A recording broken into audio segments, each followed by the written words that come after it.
Inspired by the life of the savvy and ambitious Colombian businesswoman Griselda Blanco comes a new Netflix original limited series. Griselda tells the story of a devoted mother who, with her lethal blend of charm and relentless savagery, creates one of the most powerful cartels in history. Witness Sofia Vergara's captivating transformation into the godmother of the underworld. Griselda, now streaming only on Netflix. Not everybody loves you. Not everybody even notices you. What I'm saying is you need to know how you got to be who you are, whether you like yourself or whether you don't, because it's important that you understand your makeup. Nobody's perfect. Everybody has room to improve. Everybody has room to grow. And we all improve with clarity and understanding.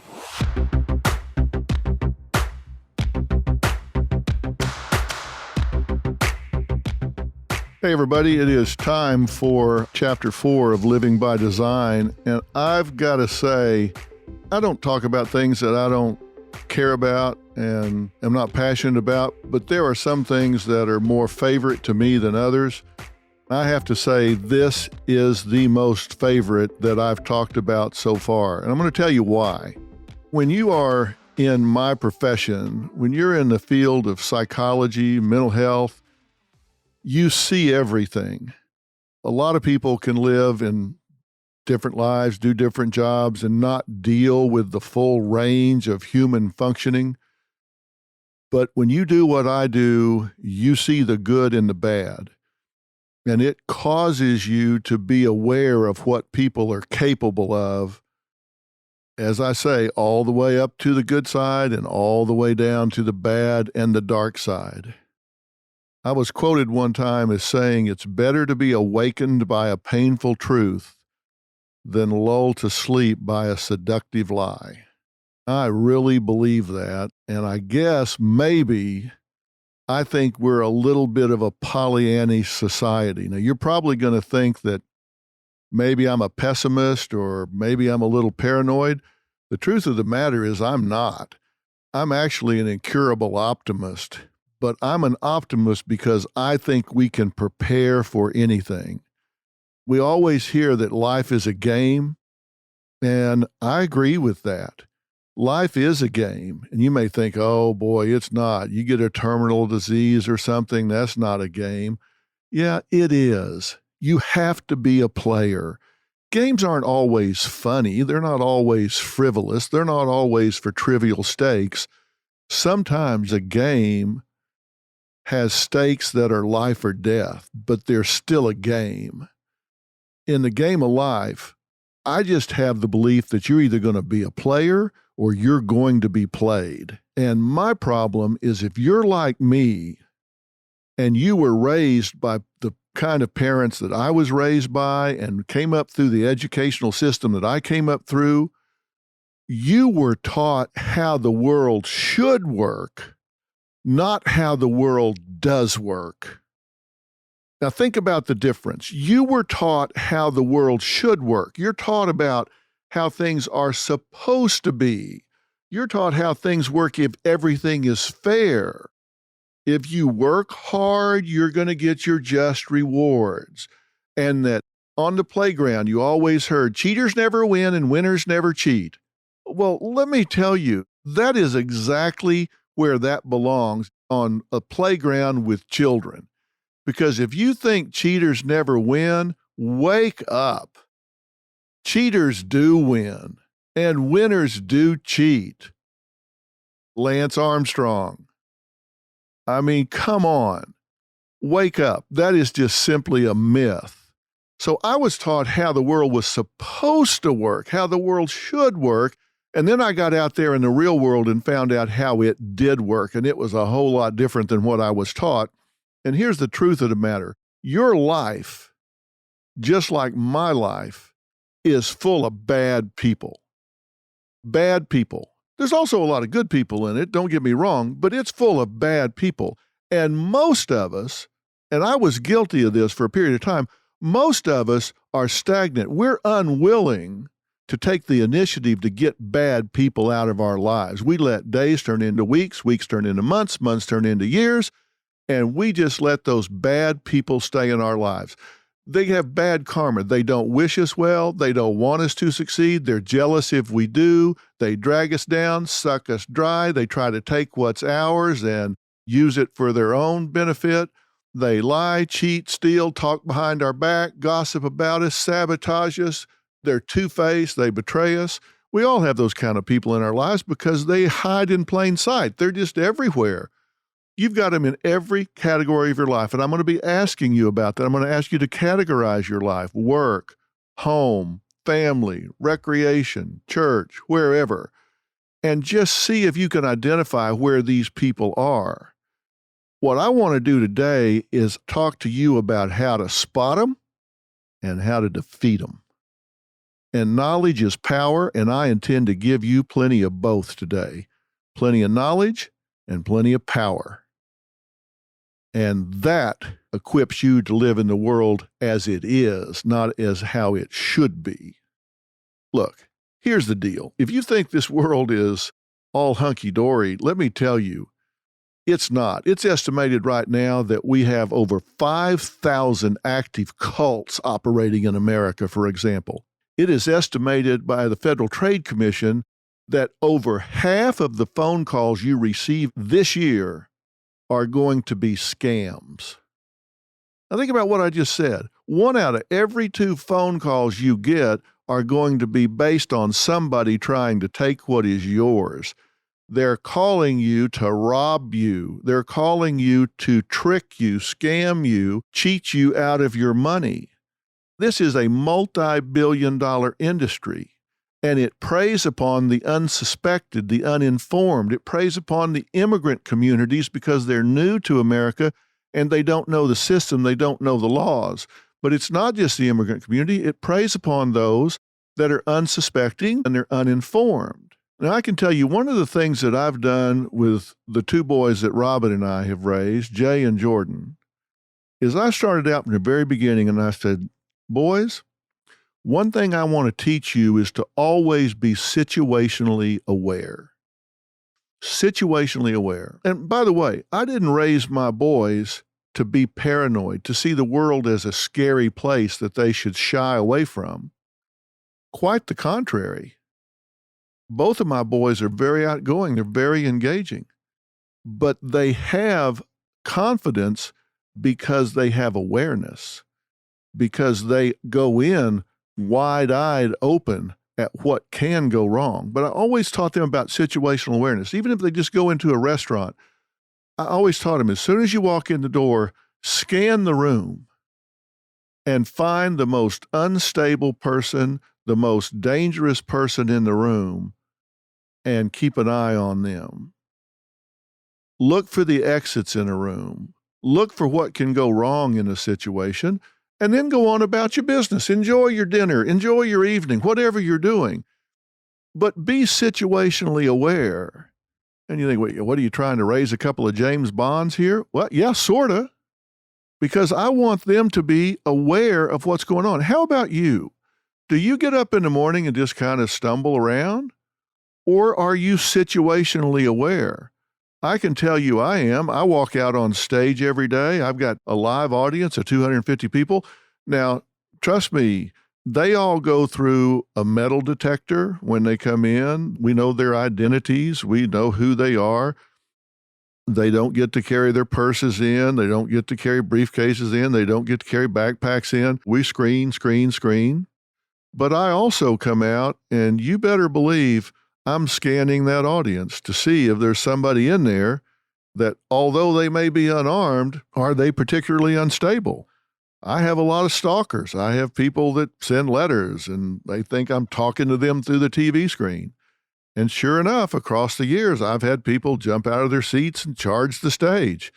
I had my eyes out and I knew what was going on, so I was prepared. And I have a lot of security around at the same time. Now, you may not have the benefit of security, so be your own. You have to be situationally aware. Now, I promise you, 100% of the communities in the United States are targeted by people that are trying to scam, trying to steal, trying to rob, doing whatever they can to victimize you. Every American, every adult in America is targeted in some way by somebody that has ill will towards them. You will not go through the next week without somebody that wishes you ill will. They're either trying to take your money or your health, your property, your job, your husband or your wife, whatever. So just know that it's out there. Now you're thinking, man, you're scaring me here. You're making me think we're just in a really bad society. No, we're not. But we're in a society that has bad elements. I want to talk to you about getting what you want and keeping what you have. So I am trying to get your attention. Look, I love life, but not everything in it. I love people, but not all of them. Hell, I love myself, but not everything about me. Nothing is all one way or another. And there is power in having a crystal clear view of reality. There are over 90,000 people missing at any time, and over 500,000 are reported missing every year. And that's just in the United States. I'm Mike Morford. And I'm Jess Betancourt. And in our podcast, Missing Persons, we discuss cases of people who have gone missing under mysterious circumstances. And we're joined in each episode by guests who are either related to the missing person, investigating their disappearance, or advocating for answers in the case. Missing Persons is available everywhere you listen to podcasts, and there are dozens of episodes to binge on right now. Subscribe today so you don't miss an episode. I'm Dr. Megan Sachs. And I'm Dr. Amy Schlossberg. And we're the host of the podcast Campus Killings. Our show covers some of the most sinister crimes to take place on or around school campuses, or the cases we discuss have a school-connected theme. And with the new school year comes an all-new second season of Campus Killings, which will debut on September 16th, 2023. But if you want to listen to Campus Killings now, you can binge all the episodes from season 1. Available everywhere you listen to podcasts. So yes, I do want you to be situationally aware. I do want you to pay attention. Now, I gave you the example of being situationally aware when you come into a room. That's environmentally. Are you situationally aware about the people in your life? Do you know who in your life is not a fan? Do you know who in your life is your enemy? Do you know who in your life is trying to exploit you, stab you in the back, hurt you in some way? Trust me, when you know that, you can be prepared and you are a whole lot less apt to become a victim. Now, let me tell you the number one tool of muggers, for example, and I've interviewed a lot of muggers. You know what their number one tool is? Surprise. They tell me that they'll walk up to somebody on the street at night, and the first thing they say is something like, "Hey, what time do you have?" Because we're unsuspecting, and because we're polite, and because we're courteous, what's the first thing you do when somebody says, "Hey, what time do you have?" The first thing you do is you lift up your left wrist, and you look down. Okay, so now you've taken your eyes off the person in front of you, put your head down, and put your hand in a position that's hard to defend yourself. In that second, they strike. And the muggers tell me two things. Number one, they've now incapacitated the person because they've gotten them to take their eye off the ball. And they say then they've got about a 5-second window when the person is in denial. They say they're in denial about what's happening. They're saying, oh my God, I'm getting mugged here. Somebody just hit me in the head. Somebody just knocked me up beside the head.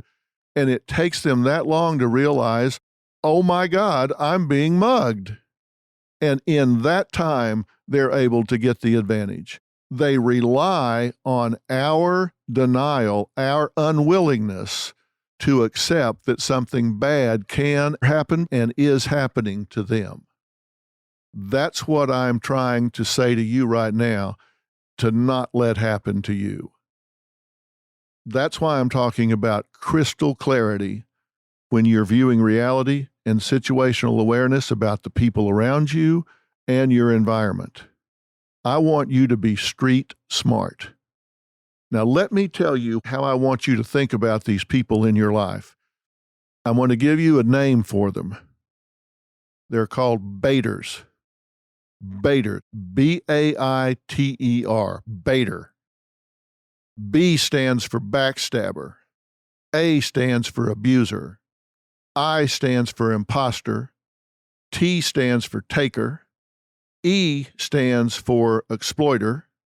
And R stands for reckless. Baiter. That's a new word. That's a new term I want you to put in your vocabulary because I want you to find the baiters in your life. And let me tell you how I came up with this. The goal in psychology is to differentiate one pathology from another. So we want to differentiate depression from anxiety. We want to differentiate an antisocial personality from a borderline personality. We want to differentiate those. You know why? Because insurance companies require us to differentiate them, so we have a code we can write down so we can bill. Because you've got to write down a code and then you send it in and they pay you money for that. So we got to put people in pigeonholes. But the truth is, those are false boundary lines. People don't fit in nice little holes where you can differentiate one from the other. So what I wanted to do is I started out by saying, okay, let me go back through my life and look at the people that have victimized me along the way. Let me look at the people that have cheated, lied, stolen, sabotaged, gossiped, in some way acted to my detriment. And let me see if they have common traits and elements. I'm not going to try to differentiate and put them in pigeonholes. What do they all have in common, if anything? I have to say I was a little surprised at how much they had in common. First off, there were more than I realized. I confined this just to my adult life. I didn't go back to childhood because, you have a lot of childhood tiffs and stuff. And maybe some people have me on their baiter list. I don't know, but I made a list of baiters. And I was surprised how many had been in my life, in my profession, how many had been in my personal life, how many were in my family.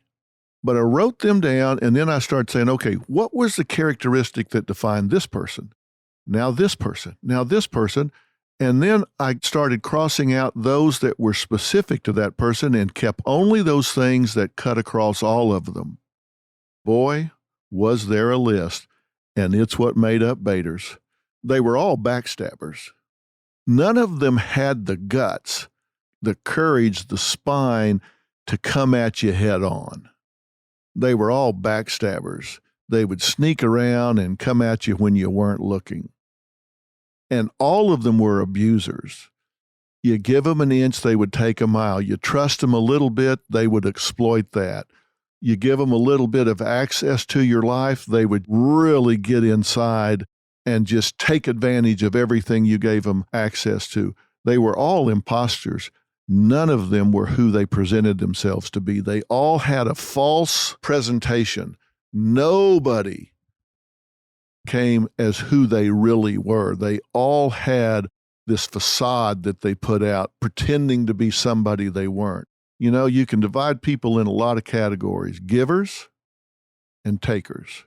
And every one of these people was a taker. When you looked at the pattern of your relationship with them across 1 year, 2 years, 5 years, they were takers. They were always taking, and never giving anything back. And they were all exploiters. No matter what situation you put them in, they always found a way to make it benefit themselves. Didn't matter what the cost was to you, they would cause you to lose $10,000 to make $500 for themselves. They would cause you to lose a job to put themselves in a good light with somebody they thought could maybe help them down the line. And they were all reckless. They were reckless with your name.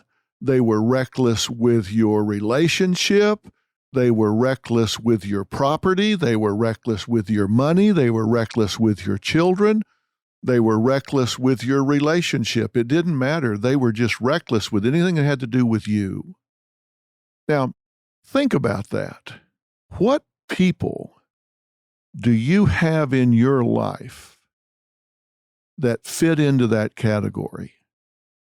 Backstabbers, abusers, imposters, takers, exploiters, reckless. Write it down. These are people for whom the means are justified by the end. You know, I've always said integrity means you do the right thing when nobody's looking. But for a baiter, it just means they have free rein. Nobody's looking. They can do whatever they want. It just makes it easier for them. Who in your life is that way? Let me give you a simple example. Now, you think life is fair, and let's say that you and another lady at work, you're both up for a promotion. And you're thinking, well, the thing to do is just work hard, put my best foot forward. I'll stand on my work. I'm good with that. I'll just let my work do the talking for me. And when I get a chance to do the interview, I'll do it. I'll just throw my hat in the ring. Let me tell you what a baiter will do. A baiter will find out where the boss goes to church. And a baiter will show up at the boss's church and just inadvertently run into the boss and say, "Oh, Mrs. Jackson, I didn't know you went to church here. It's so good to see you. How's everything?" And they just manipulate the situation to get some face time with the boss one-on-one. Compliment the boss, play up to the boss. It's a manipulation. It's getting outside the workplace to create some intimacy, some extra exposure. Now, is that cheating?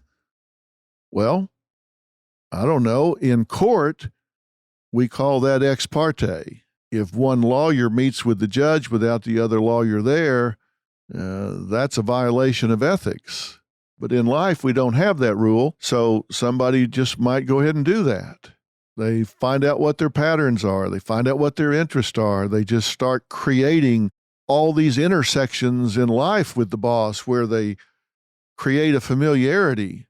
They just might turn the conversation to you, backstab you just a little bit.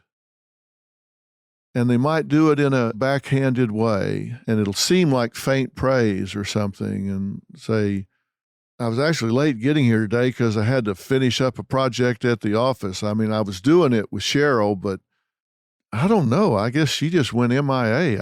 I mean, maybe you know, I don't know, but I'm not saying about her. I'm just saying that's why I came in late. They just find a way to just kind of work it around. They're just really, really good at manipulating the situation.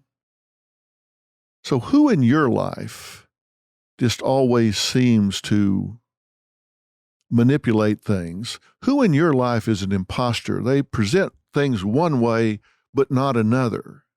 I'm Katie Maloney, I'm 37, a divorcee, and I'm out here falling in love every day with myself. And I'm Dana Cathan, 33, former needy mess, and delusional Leo, but I've never been happier. Never been happier. You know that. Good. The foundation of this podcast is for people who want to live their life unapologetically. It's a safe space for anyone who's going through a transition in their life or just dealing with the regular bullshit. It's a religion. We're not saying that we're looking to start a coven, but that might be why we started this podcast. But we're not saying that. Join our cult. Community. The coven. Religion. Okay, let's just stick with community. Listen to the podcast. Listen to the podcast.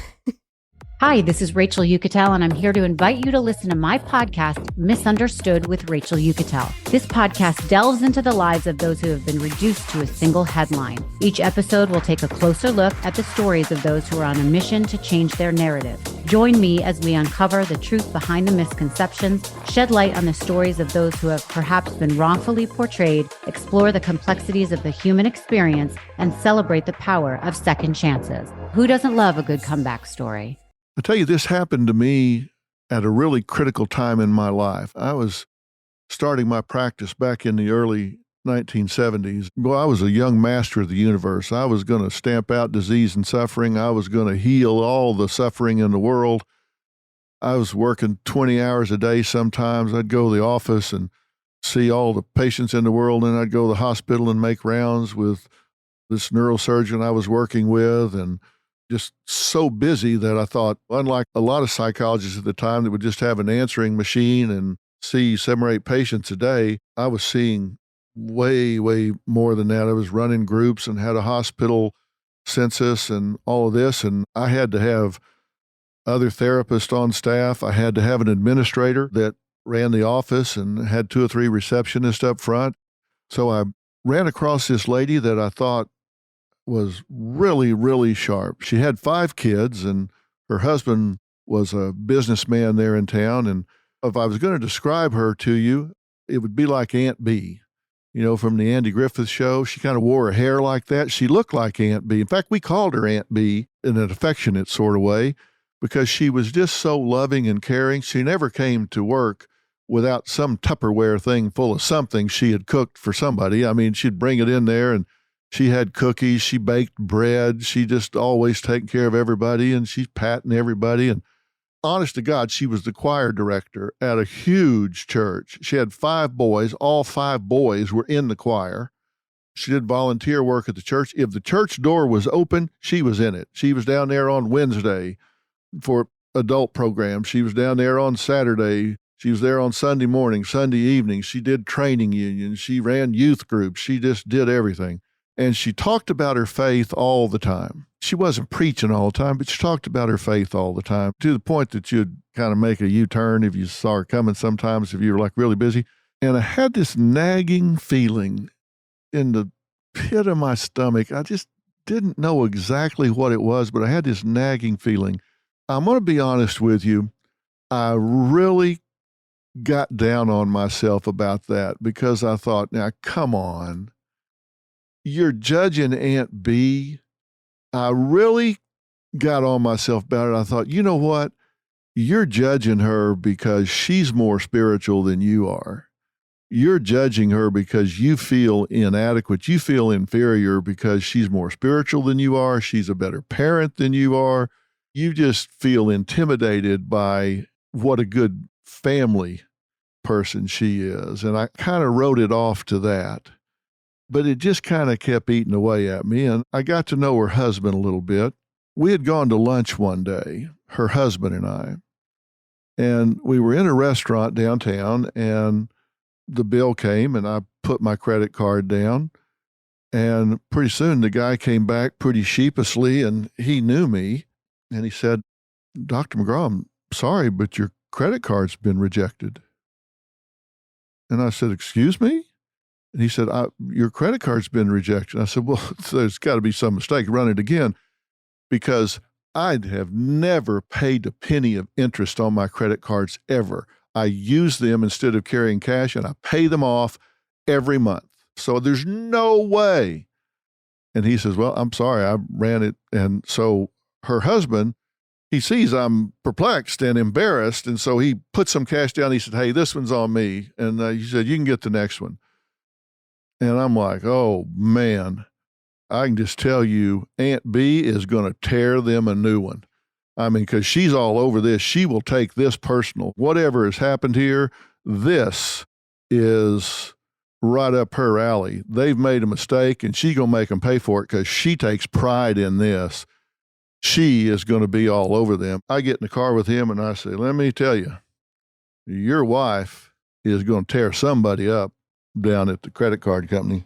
And he knows I'm kind of embarrassed. So he's just kind of looking out the window and says, well, I guess it happens. So we get back, he drops me off, and I go in and tell her what happened. And she says, oh my word, I can't even believe that. Oh, here, let me have it. I'll take care of this right away. So I go back and I can't figure it out. Now, you have to understand, at the time, I'm pretty young. I've got an accountant that by that time I've had him for like 10, 15 years. I've now had him for 45 years, the same accountant. I'm just thinking about this, so I give Danny a call, and I'm just talking to him, telling him what happened and how embarrassed it was, because he and I are really good friends. I tell him what happened, and he says, well, good grief, that just can't be right. He said, I'm up front. Let me go back to my office. He puts me on hold.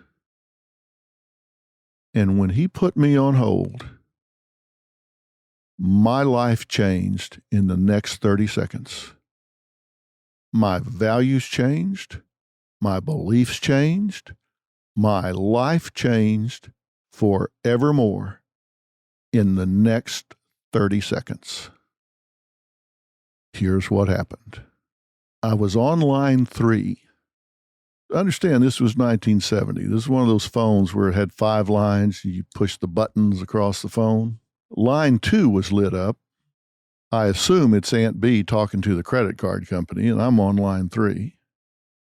When he puts me on hold, all of a sudden, I can hear the conversation on line 2.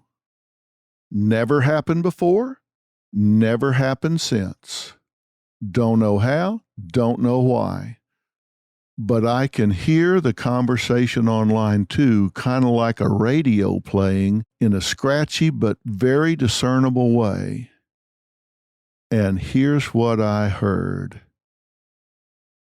Let me tell you something, you bitch. If you're doing this again, I swear to God, I'll put you in jail myself. If you're playing with that man's money, I swear to God, you bitch, I will kill you where you sit.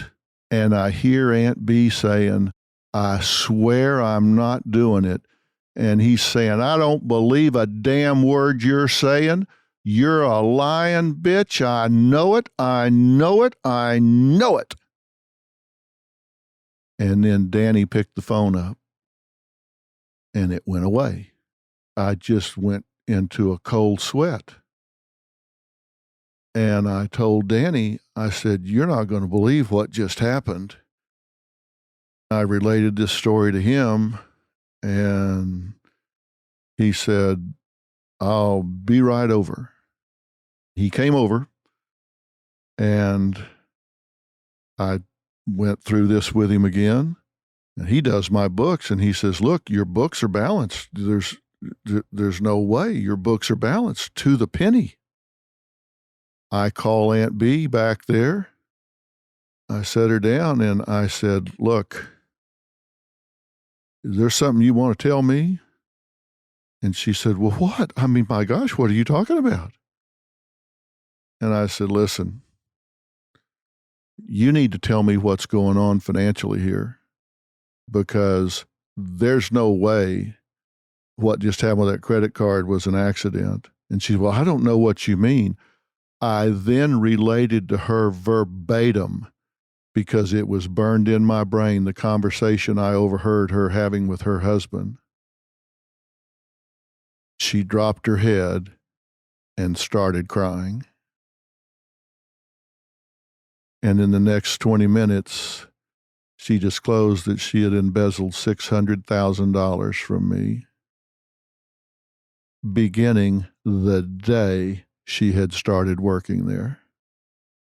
I had purchased 2 cars for 2 of the 5 boys she had, paid a year lease on an apartment for one of the boys. She had embezzled all of this money. And the way she did it is, if the bills for that month were $47,000, she would write out $47,000 worth of bills, have me sign them, go put them in a drawer, and withdraw exactly to the penny that amount of money and give it to herself. The account balanced to the penny. So not only had she embezzled $600,000, but I was now $600,000 in arrears on all of my bills. So that was $1.2 million that was gone. Let's go back to the Bader list. Backstabber, all behind my back. Abuser. She had a position of power and she abused that power. I trusted her with the bank accounts and the bank books. Imposter. She presented herself as this self-righteous church lady. Taker. Yeah.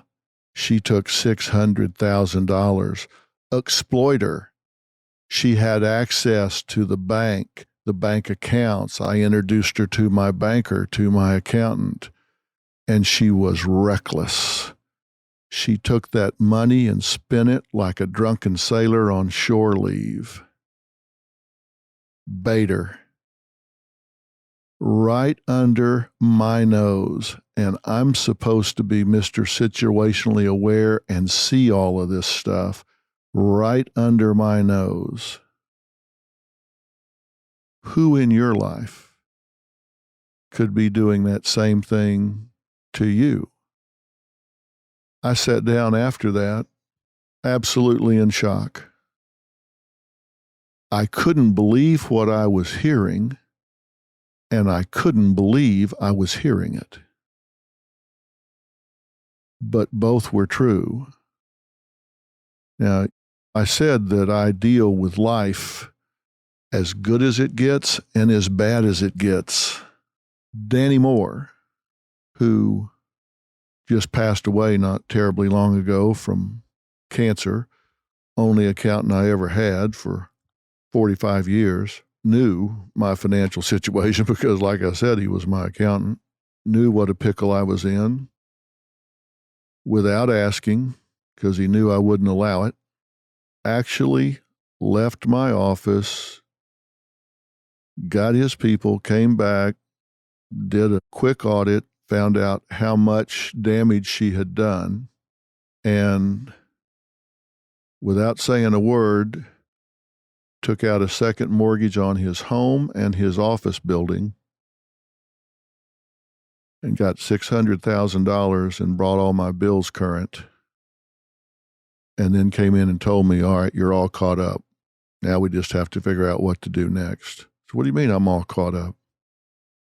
He said, look, you got enough to worry about digging this out. I got that covered. We'll take care of it later. We'll worry about that later. I mean, I'm dumbfounded. I'm in shock. So when I say I deal with the dark side, but I'm definitely an optimist, that's how good of a friend people can be.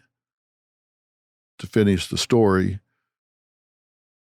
she actually had an inheritance that she had coming, and her parents stepped in and refunded all of that money. So Danny got whole and I got whole, and by the grace of God, we got out of that. Shows you how good a friend can be. So I do see the upside of this, but right under my own nose, there was a baiter. I want you to scan your life. Look at your family. Look at your friends. Look at the people you work with, people you go to church with. On drfillintheblanks.com, I'm going to have some worksheets there for you to look at.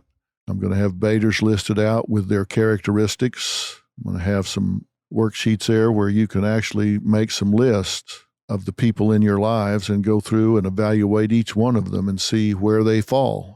Are they on that list or are they not? Because if you actually don't affirmatively look to try to find out who in this life is a baiter, you cannot eliminate them from your life. This is something you have to affirmatively do. And trust me, these are people that walk among us every day. We see these family annihilators, almost 100 since 1980. Family annihilators that live next door to you one day, and then they kill their wives and all their children, and then usually themselves just one day out of the blue, and everybody goes, oh my God, I didn't see that coming. These people live among us. They hide in plain sight, and that's what you have to pay attention to. And you've got to be affirmative in getting them out of your life. Now, what I want to do now is I want to tell you how they do what they do so you understand how they get to you. I told you who they are, baiters.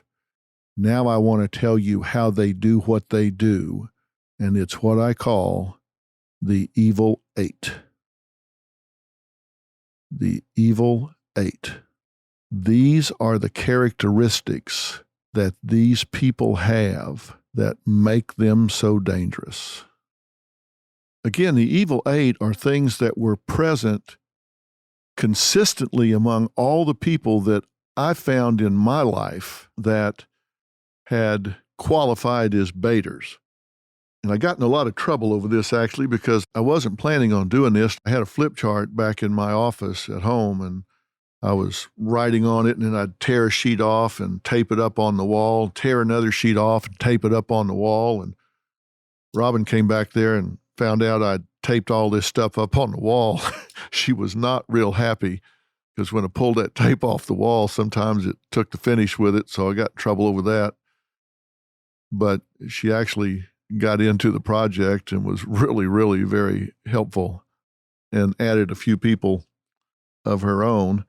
And these are the things that were consistently there. Evil 8. Number 1, arrogant entitlement. These people have an arrogant entitlement about them. They actually believe they are entitled to what they do. They think they are entitled to what they think. And when you catch them, they are not remorseful. They are arrogant about it. They think they are entitled to what is yours. If you have worked hard, if you have gained something, if they take your job from you by cheating and going around you to the boss or whatever, they think they are entitled to do that. And if they've cheated to do it, they just think that's just the rules of the game. The rules of the game are there are no rules. Survival of the fittest. I got your job. I got your money. You should have been more alert. It's not my fault that you didn't watch me. It's not my fault you didn't catch me. I'm entitled to this. You should have been smarter. You should have caught me sooner. Listen, that's their attitude. Number 2, they have a complete lack of empathy. When they do it, they don't have the ability to stand in your shoes and recognize what impact this has on your life. Now, this is different from number 3, which is no remorse or guilt, because they have no remorse or guilt. The lack of empathy is they can't tell you what their actions have done to you. That's different from not being sorry.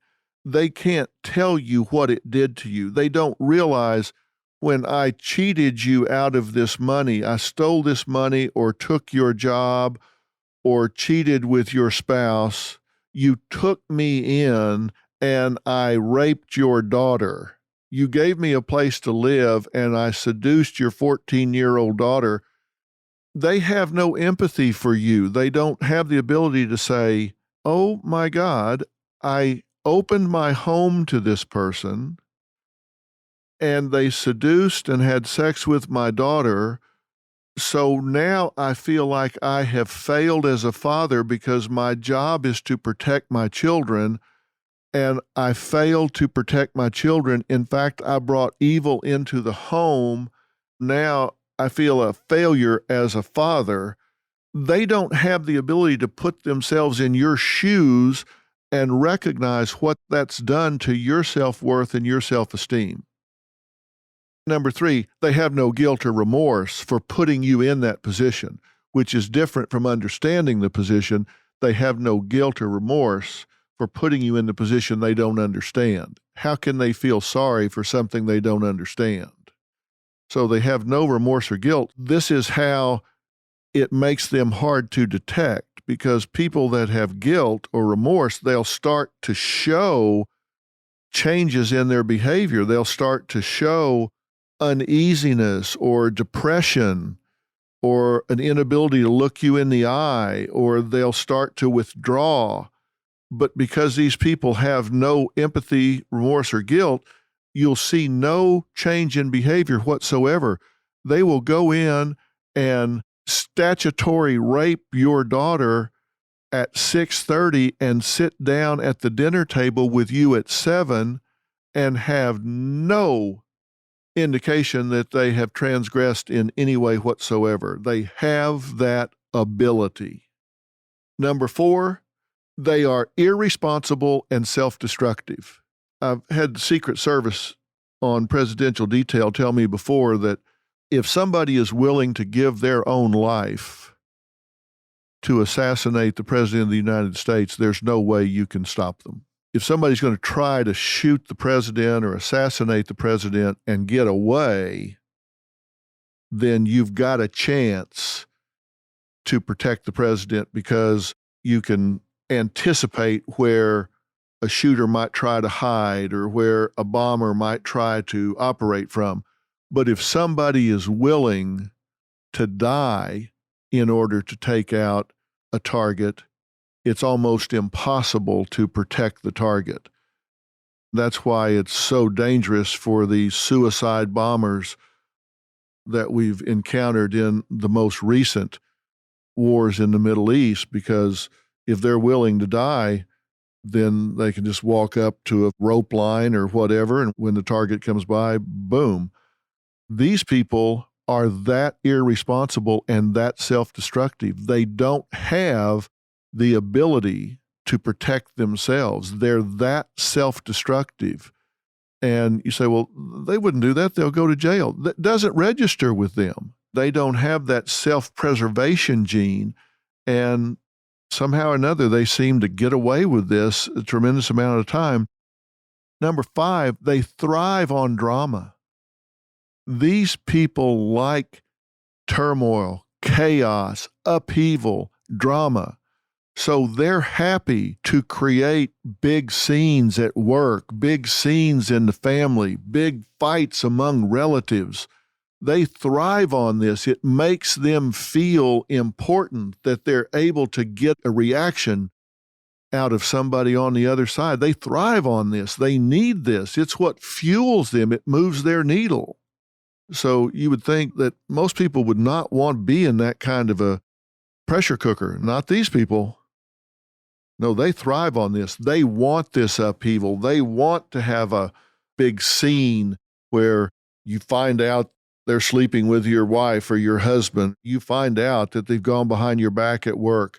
They thrive on that drama because they like to be the center of attention. And they think if they're the target here and there's all this flap about them, they love that. They need it. They want it.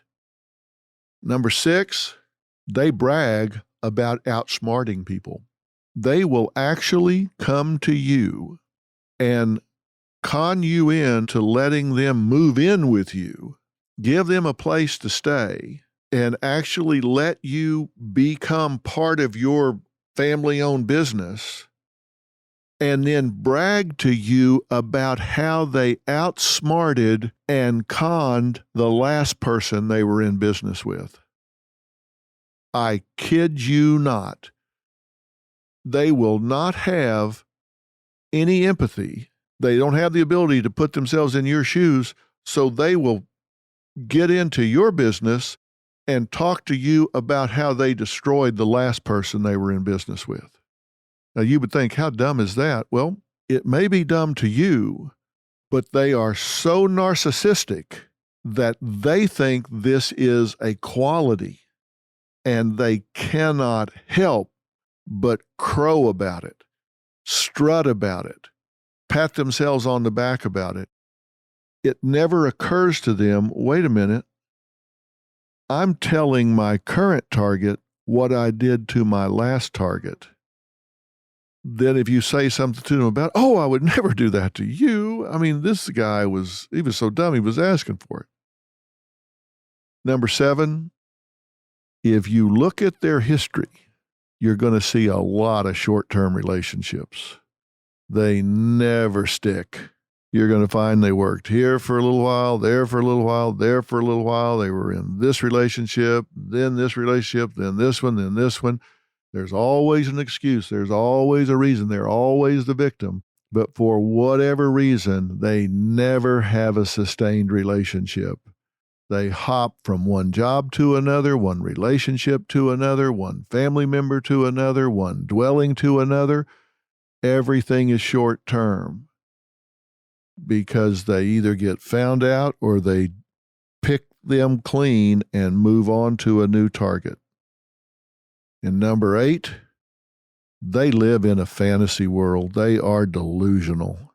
And if you go to the trouble to start checking who they say they are, what they say they've done, what they say they've accomplished, and how they did it, you will find out it is a house of cards. You know, there was just recently a story about this heiress that pretended to be an heiress and supposedly conned innkeepers and bankers in New York out of hundreds of thousands of millions of dollars. And you think, how in the world could that happen? Because she was a baiter, and the I in baiter is imposter. And when somebody started looking past the facade and asked even the most basic questions, required even the most fundamental documentation, she didn't have enough to fill up a gum wrapper. And she was within days of getting a $60 million loan. They live in a fantasy world, and they are delusional, and they actually start to believe, like a method actor, the story they're telling.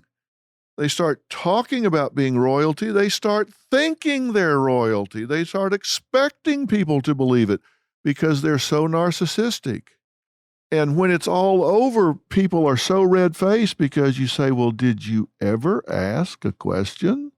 Did you ever? Somebody came in here, and it's kind of like the movie Catch Me If You Can, where he was a doctor and a lawyer and airline pilot. And people say, did you ever ask to see a transcript? Did you ever call the university? Did you ever look for a pilot's license? Well, no. Why? Well, he had on a uniform. Well, you know you can get those down at the corner uniform shop, right? Oh, yeah. We take people at face value. That's a big mistake. I was raised to give people the benefit of the doubt because I was raised to deal with this world as it should work, not as it does work. And I think approaching life where you give people the benefit of the doubt is a higher form of insanity. Why would you do that? You shouldn't decide they're evil until they prove they aren't, nor should you decide they're good people until they prove they aren't. What you should do is go in with an open mind in data collection mode and just start gathering information until you reach critical mass and you have enough information to make an informed decision. You know, I lived in Texas for a long, long time before I moved to California, and I was there in the oil boom. And I always had these oil promoters coming up and saying, hey, Doc, got a great oil deal for you here. We want you to invest in these 8 wells we're drilling out in West Texas. Of course, they're promoters, so they're going to get carried in the deal. You know, you put your money in and you get 1/8 of the well, and then they get carried for a 32nd from every person that invests, so they get a free ride. You know, it's going to be the greatest thing in the world. First question I always ask, how much money you got? You know, if you're great at this, then I assume you have a lot of money. Give me your banker's name. Let me talk to your banker. I want to know how much money you got. And they're like, well, hey, come on. I rolled up here in a Lincoln Continental. I got on a solid gold Rolex. What's that tell you? That tells me you got a lot of bills, buddy. What I want to do is talk to your banker. And if your banker tells me you got half the money that you tell me you're going to make me, then maybe we'll talk. But if he tells me you hadn't got 2 dimes to rub together, then you need to hit the bricks, buddy. And you know what? They never came back. When I asked the first question, if you're such a big oil man, show me how much money you got. Just by asking a few simple questions. But everybody likes to hear a big story. And I sure wanted to own some big oil wells, but I sure did want to keep the money I worked hard to make. So I asked a few questions before I made up my mind. And they just didn't have any answers. So here's what I'm wanting you to do. I'm wanting you to be street smart. I'm wanting you to say, you know what? I'm going to go back and do an audit on my life. I'm going to go back and say, you know what? These people that don't pass the test don't deserve to be in my life, and I'm going to cut them out. If I got baiters in my life, if I've got people that practice the evil eight, they need to do it somewhere else. I've said many times, you can call me a sumbitch, but you're going to do it long distance. You're not going to do it in my kitchen. You're not going to do it in my backyard. You're not going to do it in my business. You can do that somewhere else. You're not going to do it in my circle. Life is hard enough if you got everybody trying to push that rock up the hill. It's really hard if you got 3 or 4 people there trying to trip the people who are trying to push the rock up the hill. Make sure everybody in your life's trying to push that rock up the hill. Everybody in your life ought to be wishing you to succeed. Everybody in your life ought to be trying to contribute to your success, and you theirs. You help the people in your life, and the people in your life ought to be helping you. You should help your friends should help you. And if you can't say that about the people in your life, give them their walking papers. I promise you, they will not be missed. Ask yourself, who has tried to infiltrate themselves into your life? Who are the frauds? Who are the cheaters? Who are the two-faced gossips?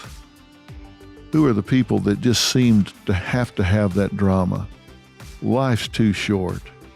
It's time to thin the herd. We'll talk again. I'm Dr. Phil.